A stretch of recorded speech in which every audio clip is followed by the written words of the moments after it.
Hello friends and dear student, एक बार फिर से आपका बहुत बहुत स्वागत है। तो आज की इस वीडियो में हम लोग पढ़ने वाले हैं सोशल फार्मेसी चैप्टर नंबर 3 का पार्ट नंबर 4। इससे पहले इसके 3 पार्ट्स अपलोड हो चुके हैं। अगर आपने उनको नहीं देखा है तो आप प्लेलिस्ट से जाके उनको देख सकते हैं या आपको उनकी लिंक डिस्क्रिप्शन में मिल जाएगी। ठीक है, तो चलिए शुरू करते हैं। अब बहुत आसान से बहुत इजी टॉपिक्स रह गए हैं, तो चलिए इनको हम लोग 1 या 2 वीडियो में कवर करने की कोशिश करेंगे। तो चलिए शुरू करते हैं। और आज का हमारा टॉपिक है आर्टिफिशियल राइपेनिंग ऑफ फ्रूट्स। ये फूड नहीं है, ये फ्रूट है। क्या है? ठीक है ना, फ्रूट्स जो होते हैं उसकी बात हो रही है। ये पार्ट हमारा 4 है। ठीक है, तो आर्टिफिशियल आप जानते ही हैं। ठीक है ना, एक होता है नेचुरल, एक होता है आर्टिफिशियल। और राइपेनिंग का मतलब होता है पकाना या पकना। और फ्रूट तो आप जानते ही हैं। ठीक है, तो इसमें हम लोग क्या पढ़ेंगे कि जो भी फ्रूट्स होते हैं आर्टिफिशियली जिनको पकाया जाता है उन्हीं के बारे में हमको पढ़ना है। और 2 मेन चीज़ें आपको पढ़नी है। एक तो ये कि वो कौन सी चीज़ें हैं जिसके ज़रिए से मतलब क्या कहते हैं फ्रूट्स को, यानी जो फल हैं उनको पकाया जाता है। और दूसरे कि उसके क्या नुकसान है। ये मेन टॉपिक है इसमें जो आपको पढ़ना है, जो क्वेश्चन पूछा जा सकता है। ठीक है ना, लेकिन पहले समझिए कि राइपनिंग क्या होता है। तो राइपनिंग का मतलब होता है कि पकना या पकाना। ठीक है ना, तो ripening is a natural process because of which fruits become sweeter, tasteful, more nutritious, softer, colorful and attractive। तो एक ऐसा प्रोसेस होता है और ये नेचुरल प्रोसेस होता है जिसकी वजह से फ्रूट क्या होते हैं, स्वीटर हो जाते हैं, मीठे हो जाते हैं। आप अगर मैंगो का ही एग्जांपल ले लीजिए तो जब तक वो पका नहीं रहता, कच्चा रहता है तो वो मीठा नहीं होता है। ठीक है ना, और पकने के बाद वो क्या होता है, टेस्टफुल हो जाते हैं, उसके अंदर टेस्ट आ जाता है और उसके अंदर क्या होते हैं, न्यूट्रिशंस आ जाते हैं और वो सॉफ्ट हो जाता है और उसके अंदर एक अच्छा सा खूबसूरत सा कलर आ जाता है और फिर वो अट्रैक्टिव हो जाते हैं। ठीक है ना, हालांकि कच्चे भी जैसे मैंगो होते हैं अट्रैक्टिव होते हैं, लेकिन जब पक जाते हैं तो उसको देखने के बाद अलग ही तरह का मुंह में पानी आता है, एक लालच से आदमी को आ जाती है, तो अट्रैक्शन उसके अंदर बढ़ जाता है। जामुन है, कच्चे कच्चे से होते हैं तो वो आदमी को क्या है, अट्रैक्शन नहीं होता, लेकिन जब वो पक के काले काले से हो जाते हैं तो एक जो उनका नेचुरल कलर है जब वो आ जाता है तो आदमी को बहुत ज़्यादा उससे अट्रैक्शन होता है। ऐसे जितने भी फ्रूट्स हैं सबका यही हाल है। ठीक है ना, और फ्रूट बहुत अच्छे मतलब बहुत अच्छी चीज़ है हमारे हेल्थ के लिए, इसको लेना चाहिए अपने डाइट में। अब ये जो फ्रूट हैं वो क्यों पकते हैं, तो एक केमिकल होता है जिसको बोलते हैं एथिलीन। इसको याद रखिएगा, एक आध नंबर क्वेश्चन पूछा जाता है। एथिलीन एक ऐसा केमिकल है, जब इसका कंसंट्रेशन फ्रूट के अंदर बढ़ता है तब कोई फ्रूट जाके पकता है। ठीक है ना, वो क्या है, एथिलीन। अब इसकी बहुत सारे रीजंस होते हैं, जैसे जैसे मान लीजिए एक आदमी है वो धीरे धीरे बढ़ता है फिर बूढ़ा होता है। ठीक है ना, ऐसे ही क्या है कि टाइमिंग होती है ये कि 1 महीने के बाद 2 महीने के बाद उनके अंदर ये जनरेट होने लगता है। और दूसरे उसके लिए कुछ इन्वायरमेंट यानी कुछ टेम्परेचर की भी रिक्वायरमेंट होती है कि वो टेम्परेचर जब होता है तो उसी कंडीशन में ये क्या होता है, जनरेट होने लगता है। लेकिन इसका मतलब ये नहीं कि जैसे कि मान लीजिए कोई आम है, मान लीजिए आम ही है, 3 महीने में वो पकता है तो वो अपने आप 1.5 महीने में पकने लगा, ऐसा नहीं होगा। ठीक है ना, उसकी एक टाइमिंग होती है। हाँ, ये कि आपने उसको पहले ही तोड़ लिया और फिर अलग से आप एथिलीन उसके अंदर जनरेट कर दे रहे हैं किसी भी जरिए से, तो फिर क्या फ्रूट पकते हैं। तो अब हम लोग पढ़ेंगे आर्टिफिशियल राइपनिंग एजेंट्स के बारे में, यानी वो कौन सी चीज़ें हैं जो मतलब किसी भी फ्रूट को आर्टिफिशियली पकाते हैं। तो नेचुरली वो पकते हैं और वही होना चाहिए, वही असल उसके अंदर टेस्ट आता है, वही असल फ़ायदेमंद होते हैं। लेकिन अब क्या करेंगे, लोगों को जल्दी चाहिए तो पहले ही तोड़ के उसको केमिकल वगैरह से पकाया जाता है। तो अलग अलग केमिकल क्या कहते हैं एजेंट और अलग अलग टेक्निक्स यूज़ होते हैं आर्टिफिशियली इसको पकाने के लिए। तो जो एजेंट्स यूज़ होते हैं उसके बारे में हम लोग देखते हैं, वरना तो आप देखेंगे कि घरों में लाके जो क्या कहते हैं सूती वाला बोरा जिसको बोलते हैं बोरिया जो होता है, बोरी सूती वाला, ठीक है ना, उसके अंदर लपेट के उसको रख देते हैं। तो क्या गर्मी उसके अंदर पैदा होती है और गर्मी की वजह से फिर उसके अंदर एथिलीन जनरेट होता है और पकते हैं फ्रूट। ये हमने देखा अपने घरों के अंदर। और भी अलग अलग तरीके हो सकते हैं जो भी तरीके से पकाया जाए, लेकिन हम लोग कुछ केमिकल्स की बात कर रहे हैं कि जिसके ज़रिए से हम लोग पकाते हैं। तो एक होता है एथिलीन गैस। ठीक है ना, एथिलीन गैस अगर उसको मतलब फ्रूट के कॉन्टेक्ट में लाया जाए तो उसके अंदर क्या ऐसी मतलब चेंजिंग आएगी और उसके अंदर एथिलीन जनरेट होने लगता है तो वो पकता है फ्रूट। ऐसे एक बहुत ज़्यादा यूज़ होने वाला जो सब्सटेंस है, जो केमिकल, वो है कैल्शियम कार्बाइड। इसको अलग अलग नाम से जानते हैं, कोई इसको कार्बाइड बोलता है, कोई कार्बेट बोलता है, कोई कार्बाइड बोलता है, कुछ भी, लेकिन असल क्या है ये कैल्शियम कार्बाइड। ठीक है ना, तो कार्बाइड बोल सकते हैं आप इसको। ये पहले आता था मतलब ऐसे क्रिस्टल फॉर्म में, जैसे आपने देखा होगा पत्थर होते हैं ना, पत्थर की तरह से होता था वो, ठीक है ना, उसके ऊपर पाउडर जैसा लगा रहता था, तो उसको तोड़ के छोटे छोटे टुकड़े, और मान लीजिए किसी भी जगह आपने उसको रखा है बोरे के अंदर या कोई बर्तन उसके अंदर रख दिया आपने उसको, और उसमें टुकड़े डाल देते हैं और ऊपर से ढक देते हैं, तो वो ऐसी गर्मी उसके अंदर पैदा करता है कि एथिलीन जनरेट हो जाता है और फल पकते हैं। ये पहले हमने खुद भी देखा अपने घरों के अंदर, तो इसको बहुत यूज़ किया जाता था। अब क्या हो गया, लिक्विड फॉर्म में आने लगा है, ठीक है ना, एथिलीन जनरेटर लिक्विड फॉर्म में आता है, लाल लाल सा रहता है केमिकल वो, उसमें क्या करते हैं, पानी में उसको डाल दिया उस केमिकल को, और जो भी फ्रूट आपको पकाना है उस पानी के अंदर भिगो के आप उसको रख देते हैं, ढक देते हैं, तो फिर वो क्या है, पकने लग जाता है। और ऐसे क्या है, एथेफोन आता है, ठीक है ना, तो ये केमिकल्स वगैरह यूज़ होते हैं आर्टिफिशियली पकाने के लिए फ्रूट्स को। अब असल में एक क्वेश्चन ये पूछता है कि इसके क्या इफेक्ट है, यानी आर्टिफिशियली अगर हम लोग फ्रूट को पकाते हैं उसका क्या नुकसान हो, ठीक है ना। तो they can lead to kidney failure, इनकी वजह से अगर मान लीजिए इसका पॉइजनिंग हो गया कि उसके अंदर फ्रूट के अंदर बहुत ज़्यादा मात्रा में वो हो गए, तो किडनी फेलियर का भी कारण बन सकते हैं। ऐसे क्या इनकी वजह से वोमिटिंग भी हो सकती है, डायरिया हो सकता है, और बर्निंग सेंसेशन होता है चेस्ट के अंदर, यानी जलन जैसा होता है। और क्या होता है, इरिटेशन और बर्निंग टू आइज भी हो सकता है।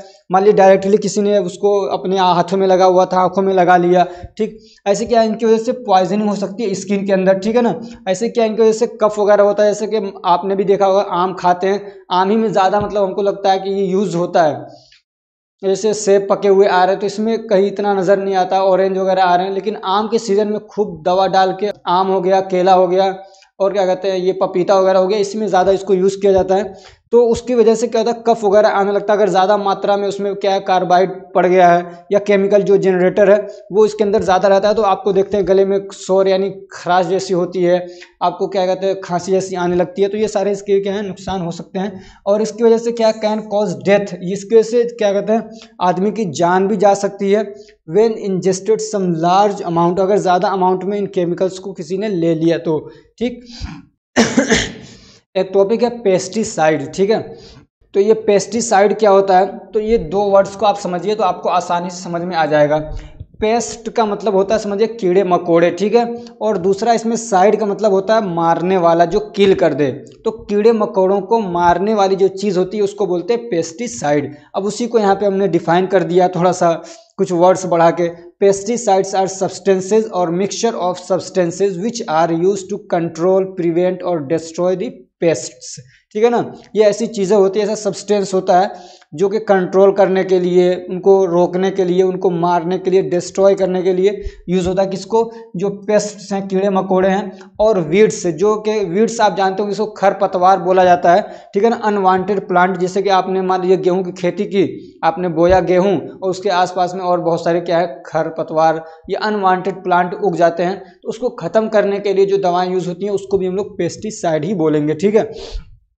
अलग अलग तरीके के होते हैं ये, इसकी क्लासिफिकेशन भी कई बार पूछ लेता है। तो एक होता है इंसेक्टिसाइड्स, ठीक है ना, इंसेक्ट्स जो छोटे छोटे कीड़े होते हैं उनको मारने के लिए जो यूज़ हो उसको बोलते हैं इंसेक्टिसाइड। ऐसे एक होता है रोडेंटिसाइड्स, जो चूहे वगैरह होते हैं, ठीक है ना, उनको मारने के लिए जो यूज़ होता है, कंट्रोल करने के लिए, उसको बोलते हैं रोडेंटिसाइड। बैक्टीरिया वगैरह को मारने के लिए अगर यूज़ होता है उसको बोलते हैं बैक्टीरिसाइड, ठीक है ना, उसको बोलते हैं बैक्टीरिसाइड। और फंगस को अगर मारने के लिए यूज़ होता है उसको बोलते हैं फंगिसाइड। और अगर क्या कहते हैं, जो वीड्स हैं, जो खरपतवार हैं, उनको खत्म करने के लिए यूज़ होता है तो उसको बोलते हैं हर्बिसाइड्स, ठीक है ना। हर्ब्स यानी छोटे मोटे प्लांट जो होते हैं, पौधे होते हैं, उसको बोलते हैं हर्ब्स, तो उससे बना हर्बिसाइड। एक होता है लार्विसाइड, यानी जो लार्वा को किल करता है, ठीक है ना, जो उसको मारने के लिए यूज़ होता है उसको बोलते हैं लार्विसाइड, ठीक है ना। अब ये लार्वा क्या होता है, तो लार्वा एक तरीके का ये भी इंसेक्ट है जो अभी जस्ट अभी अंडे से निकल के आया, पूरी तरीके से भी डेवलप नहीं हुआ है, ठीक है ना, वो होता है लार्वा, ठीक है। अब इसका यूजेस क्या है, क्यों इसको यूज़ करते हैं, तो ये they are use in agriculture for destroying harmful micro organism and unwanted plant, ठीक है। तो क्या कहते हैं, माइक्रो ऑर्गेनिज्म जो कि हमारे खेतों को नुकसान पहुंचाते हैं, उनको डिस्ट्रॉय करने के लिए, उनको ख़त्म करने के लिए, या जो वीड्स होते हैं, अनवांटेड प्लांट होते हैं, उनको ख़त्म करने के लिए इसको यूज़ किया जाता है, ठीक है ना। ऐसे they are use during storage, ऐसी क्या स्टोरेज, हम लोग जैसे कि मान लीजिए फसलों को, हमारे धान चावल गेहूँ जो भी है उसको जब स्टोर करके रखते हैं तो उसमें इसको यूज़ किया जाता है ताकि वो मतलब सही से बचे रहें, ख़राब ना हो। ऐसे they are used to control disease by controlling vectors like mosquitoes, ऐसे क्या जो वेक्टर्स होते हैं जो बीमारियों को फैलाते हैं, तो उनको रोकने के लिए भी इसको यूज़ किया जाता है, यानी वेक्टर्स को मारने वगैरह के लिए, जैसे कि मॉस्किटोज वगैरह, इनको मारने के लिए हम लोग पेस्टिसाइड से यूज़ करते हैं, ठीक है। अगला एक टॉपिक है introduction to genetically modified food. आपको कुछ यहाँ पे सफ़ेद सफ़ेद सा दिख रहा होगा, ये कैमरे की दिक्कत है। ठंडी का मौसम है तो उसमें एक तरीके से समझिए क्या बोलते हैं, वो कफ जम जा रहा है, उसके जाके फोग जैसा हो गया है वहाँ पे। अब वो धीरे धीरे ख़त्म होता है तो ये दिक्कत हो रही है। ये क्या कहते हैं, बेंच मार्क का कैमरा 80,000 का, लेकिन अब ये दिक्कत कर रहा है तो क्या करेंगे। ठीक है, तो क्या कहते हैं, तो ये जेनेटिकली मॉडिफाइड फूड क्या है, तो आप इसको समझ पा रहे होंगे कि कोई फूड है जिसको क्या किया गया, मॉडिफाई किया गया है। और क्या किया गया, जेनेटिकली उसको फूड मतलब मॉडिफाई किया गया, यानी उसके जीन के अंदर जाके छेड़छाड़ किया गया, उसके अंदर जीन के अंदर जाके कुछ चीज़ों को बदला गया है।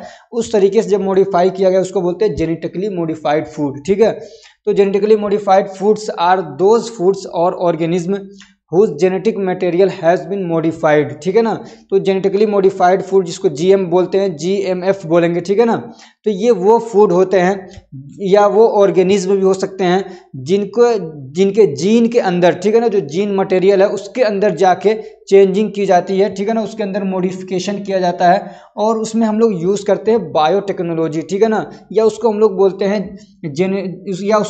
हैं जेनेटिक इंजीनियरिंग टेक्निक्स। बात एक ही है। ठीक है ना, तो बायोटेक्नोलॉजी यानी हमको इसमें समझ लीजिए कि बायोलॉजी और क्या कहते हैं टेक्नोलॉजी, दोनों चीज़ों को यूज़ किया जाता है। बायोलॉजी मतलब कोई लिविंग चीज़ है और उसमें टेक्नोलॉजी को यूज़ करके कुछ इसके अंदर चेंजिंग की जा रही है, और ये हम लोग डीएनए लेवल पे जाके डीएनए के अंदर जो जीन होता है उसके अंदर जाके चेंजिंग करते हैं। ठीक है ना, तो उस चेंजिंग की वजह से, तो वो चेंजिंग जिस फूड के अंदर किया जाता है उसको बोलते हैं जेनेटिकली मॉडिफाइड फूड। ठीक है, तो this modification is applied to achieve a desired trait. और ये क्यों किया जाता है, तो कोई भी फसल है या कोई माइक्रो ऑर्गेनिज्म है उसके अंदर एक खास किस्म की एक मतलब स्पेशल क्वालिटी उसके अंदर पाने के लिए, अचीव करने के लिए ये सब किया जाता है। ठीक है ना, जो उसके अंदर पहले से नहीं था, जैसे कि to increase resistant to bacteria which destroy the crops.